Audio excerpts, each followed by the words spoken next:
Halo guys, Assalamualaikum warahmatullahi wabarakatuh. Jumpa lagi dengan saya di Fajarudin di channel Pemuda Teratai. Jadi kali ini kita bahas yang lagi happening. Karena saya sebagai kader PP, kami sebagai kader PP merasa ada kegelisahan di dalam hati ketika melihat kasus yang terbaru ini mengenai pemuda Pancasila, kejadian di Bandung Barat, tentang oknum PP yang bentrok dengan salah satu perwira Kopassus. Di samping saya sudah ada Bang Erwin, salah satu kader PP yang sudah cukup lama di PP Samarinda. Bagaimana kabarnya, Bang? Ya, alhamdulillah sehat. Ya, ini mengenai kejadian di Bandung nih, tentang lagi-lagi ya ormas tercinta kita tercoreng nama baiknya oleh kelakuan oknum. Menurut pendapat Bang Erwin seperti apa? Gimana ya? Saya terkadang itu miris, malu. Entah ya, kadang nggak bisa ngomong apa-apa ya. Soalnya kita di sini kan baik-baik saja ya, nggak ada bentrok. Nah, kalau kita lihat yang di bagian sana ya, yang bagian Indonesia Barat, kayak kasus baru-baru ini ya, katanya ada pemukulan ini ya, pengeroyokan, pemukulan terhadap Kopassus. Jadi waktu itu kejadiannya yang saya dengar itu oknum dari pemuda Pancasila itu yang kerjanya sebagai debt collector Mataram. Ada insiden ketika penarikan unit dan terjadi perkelahian dengan salah seorang anggota Kopassus yang waktu itu memang berpakaian preman.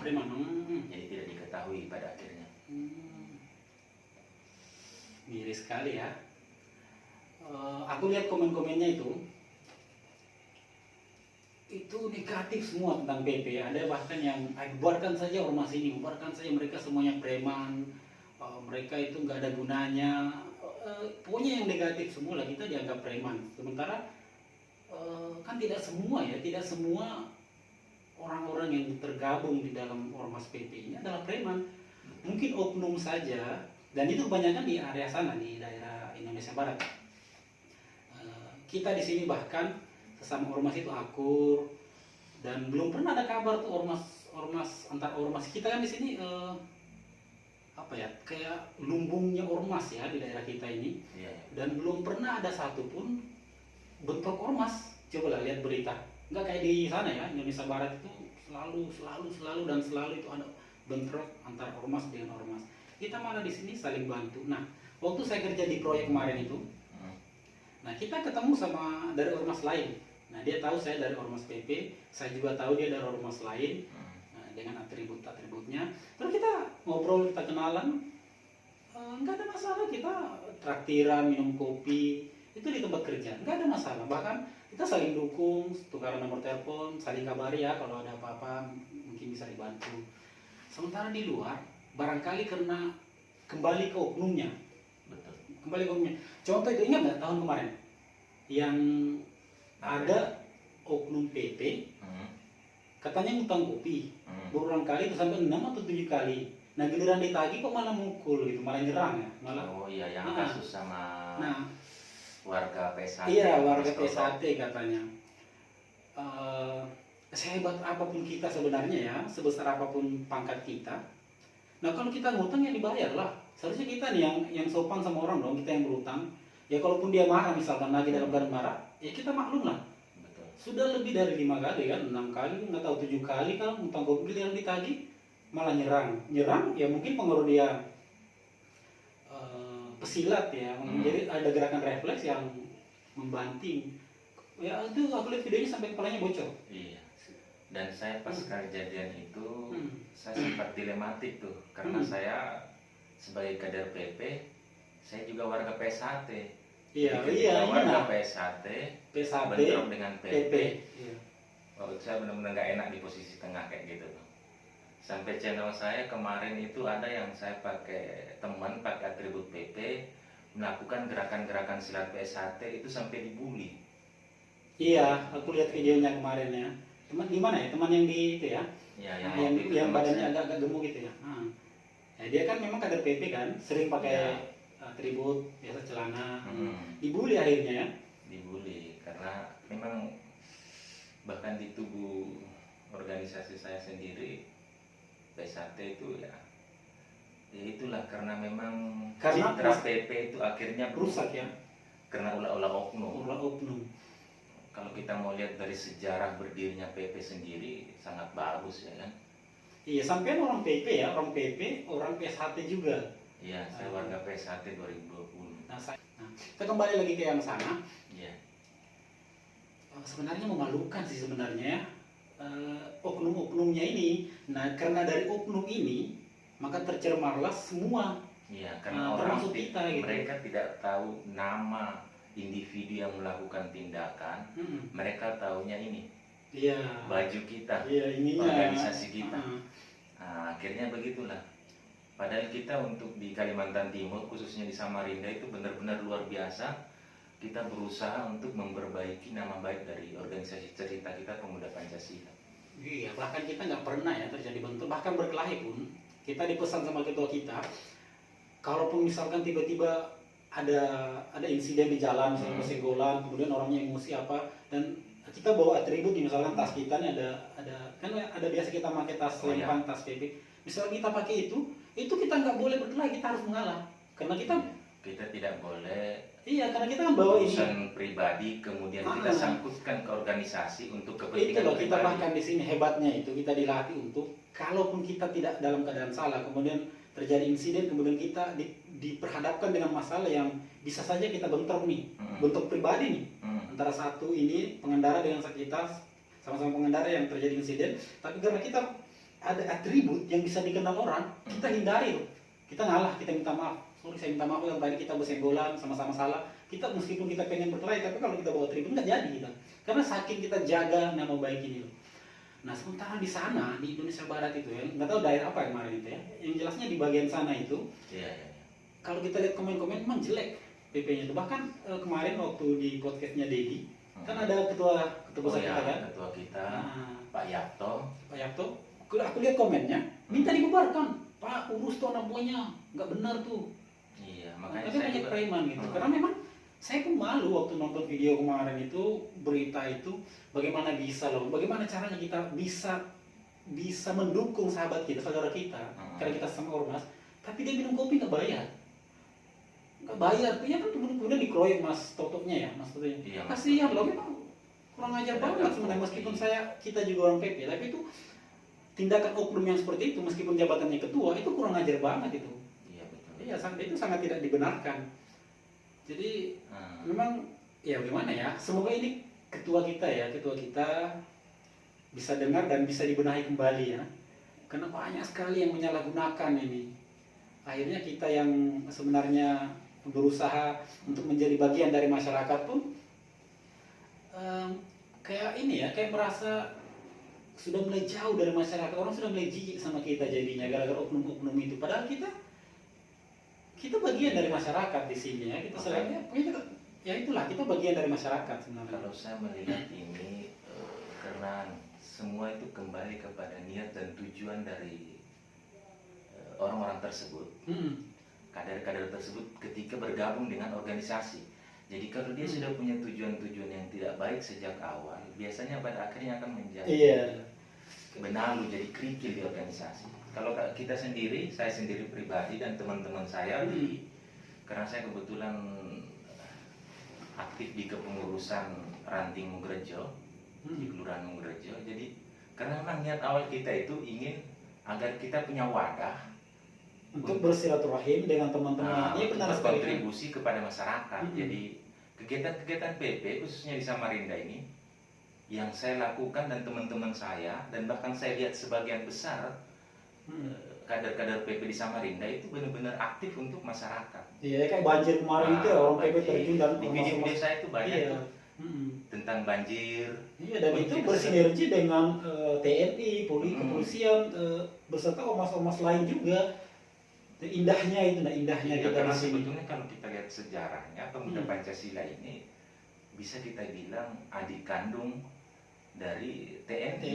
Karena yang mendirikan pun TNI kan, Jenderal Nasution yang mendirikan Pemuda Pancasila. Jadi tujuan ADRT dari Pemuda Pancasila sungguh bagus, pimpinan-pimpinan kita juga punya visi misi yang bagus. Cuma itulah karena akibat dari tingkah laku oknumnya ini. Iya. Pada akhirnya saya pun kalau melihat komen-komen tuh, wah saya benar-benar kayak gimana perasaan kita ini sebagai. Nah ini yang saya juga ngerasa janggal ini ya. Ketika kita PSHT, jangan gabung sama PP. Ketika kita PP, jangan gabung PSHT. Gara-gara bentar kemarin itu, makanya kita jadi bingung. Kita bahkan disuruh milih kan kemarin di komentar teman-teman itu, kamu milih mas, mau PSHT atau mau PP? Nah itu komennya tuh banyak itu yang komen-komen ke saya itu.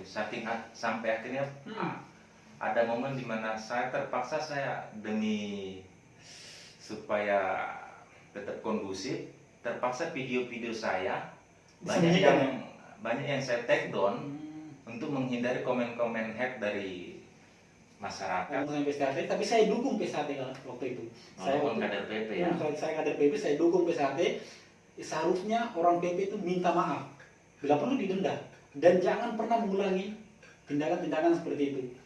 Ya kan, tapi ini kamu sok gitu ngomongnya, sok banget kamu. Tapi kopi aja nggak mau bayar, gitu. Itulah. Itu memalukan sekali ya. Dan saya dukung PSHT ya. Memang manusia ini, walaupun pada dasarnya misalkan dia penakut sekalipun, ketika dia masuk dalam suatu wadah, itu egonya makin naik. Iya, karena barangkali ketika masuk pun itu beda ya. Ketika saya masuk bergabung pertama kali bergabung itu saya digodok untuk membesarkan PP, bukan untuk cari makan di PP. Kita membesarkan, artinya membesarkan adalah menjaga marwah, menjaga nama baik gitu. Jadi bukan kita cari makan di dalamnya gitu. Nah ini kan seperti itu. Bukan kita mengambil keuntungan pribadi. Ya. Tidak apa-apa sebetulnya mengambil keuntungan pribadi, tapi jangan sampai mencoreng nama organisasi. Ingat gak pertama kali gabung? Saya waktu pertama kali gabung itu, niat saya itu, kita kan perantau ini, adalah mencari wadah supaya kita memiliki banyak teman. Karena kita kan awal-awal merantau, bosan di kos-kosan, temannya itu aja. Nah, bagaimana caranya supaya memperluas jaringan ini? Nah, kita gabunglah ke PP. Nah, dari sana kita bertemulah dari berbagai macam suku. Nah, ya, ibaratnya kita kenal dari berbagai macam golongan darah, akhirnya kita menjadi saudara. Nah, itu bagusnya di PP. Nah, itu yang misi saya pertama kali gabung itu memang ke situ arahnya. Bagaimana caranya supaya bisa dapat banyak teman, dan alhamdulillah itu benar-benar tercapai. Dan ya kita memang seperti ini kan, akhirnya punya banyak teman. Ya. Ini mempengaruhi cara pandang kita. Biasanya kan apalagi perantau gitu. Perantau itu biasa dia lebih mentingin bagaimana biar dia tetap bisa melanjutkan hidup. Buat makan. Iya loh, ketika kita gabung organisasi, info tuh cepat juga, info kerjaan apa sama teman-teman kita kan berbagi. Pada akhirnya yang awalnya kalau saya pribadi dulu tuh karena biar dapat teman, biar bisa bantu nyari-nyari kerja gitu. Namun pada akhirnya ketika sudah gabung, jiwa sosial itu ada. Karena kita berada pada tempat yang tepat. Karena kegiatan-kegiatan PP di Samarinda, makanya saya sebetulnya ketika ada orang-orang yang head comment, ngomong-ngomong jelek tentang PP, saya pikir karena mereka tidak tahu PP yang sebenarnya. Mereka cuma tahu dari apa yang mereka lihat depan mata mereka. Dan biar bagaimanapun kayaknya saya malu ya, dan saya ingin minta maaf ke seluruh masyarakat Indonesia bahwa kami sebagai bagian dari PP memohon maaf pada seluruh masyarakat Indonesia yang karena adanya insiden-insiden yang terjadi dan itu merusak citra nama baik dari Ormas Pemuda Pancasila. Sebenarnya itu adalah oknum, tapi kami tetap minta maaf dan kami akan terus berbuat supaya kita kedepannya tetap menjadi bagian dari masyarakat. Sesuai dengan tujuan ya, berdirinya Ormas Pemuda Pancasila sebetulnya. Bersinergi dengan pihak keamanan, kemudian namanya kan organisasi masyarakat, berarti harus memiliki dampak positif untuk masyarakat. Iya. Dan bukan malah jadi benalu bagi masyarakat. Dan sangat berharap ya, semoga kejadian-kejadian yang sudah-sudah itu jangan lagi lah, jangan sampai lagi terjadi lah. Karena kalau sampai terjadi kayaknya hancur sudah ini PP ini. Sudahlah, bubarkan saja. Ya, bukannya kita tidak cinta sama PP, tapi daripada rusak semua, dan mendingan bubarkan ya. Ya kan? Kalau menurut saya itu sih karena sistem pengkaderan. Iya. Sistem pengkaderan yang walaupun kalau di Samarinda saya lihat cukup bagus sistem perekrutan pengkaderannya.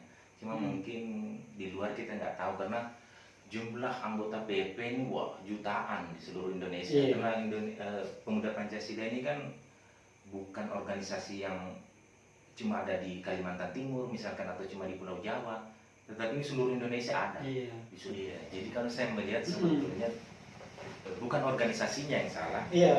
Karena tidak ada aturan dalam organisasi Pemuda Pancasila yang membenarkan tindakan-tindakan oknum seperti itu. Iya, tidak Baik ada itu banget. pemalakan yang sering terjadi, karena tindakan-tindakan seperti itu sebetulnya kurang pantas kita lakukan. Karena itu malah yang membuat nama baik dari organisasi kita tercoreng. Iya, tercoreng banget jadinya.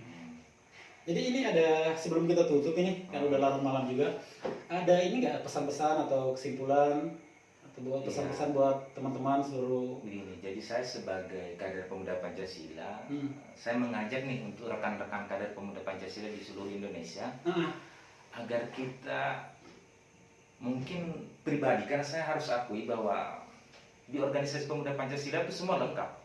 Mau ustadznya ada, mau pejabatnya ada, bahkan preman pun banyak. Tidak bisa kita pungkiri.